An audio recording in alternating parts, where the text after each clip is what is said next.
I trusted my sister-in-law to take me home after surgery. And she left me alone, drugged, in 90-degree heat. I'm 19, and I just got all 4 of my wisdom teeth removed. And not the simple kind. I have a really bad fear of dentists.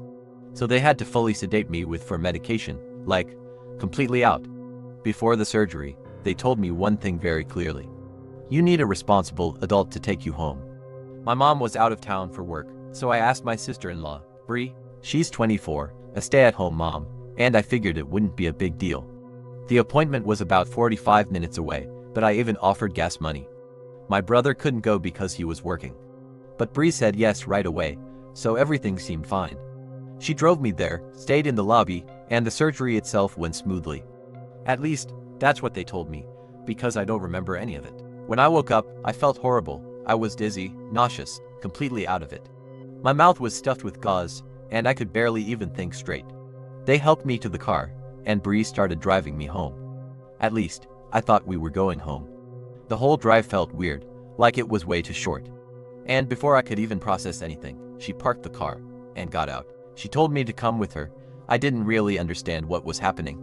But I followed her anyway. I mean, I could barely stand on my own. The alternative was just sitting in a hot car. So I forced myself to walk, and then I realized where we were. A pool. Like, a public pool. I was confused, dizzy, and starting to panic. None of this made any sense. We walked inside, and she set me down at one of those picnic tables. Then she said, I'll be back in a bit. And just left. I was sitting there in 90+ degree heat.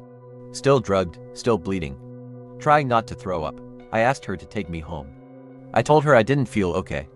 She just brushed it off. Apparently, she had plans at the pool. At that point, I felt like I was going to pass out. Everything was spinning, my heart was racing. And I honestly thought I might faint or worse. So I did the only thing I could think of. I called my brother, but I could barely talk. Between the drugs and the gauze in my mouth, I don't even know if he understood me. He hung up pretty quickly, and then, everything escalated. A few minutes later, Bree came storming back over to me. She was furious. Yelling, cursing, asking me what I said to him. I couldn't even answer properly. I was still completely out of it. But instead of helping me, she dragged me back to the car. The next thing I remember, I woke up in my driveway. And my brother was already there. He had left work early, the moment we pulled in. He started screaming at her, like, I've never seen him that angry before. She was crying, yelling back, trying to defend herself. I didn't even understand what was happening. He helped me out of the car, took me inside, and stayed with me until the meds wore off. Later, when I was finally clear-headed, he told me everything. He said what she did was completely unacceptable, and that it wasn't just about this. Apparently, there were other issues too. Things he hadn't told anyone about, but this was the final straw.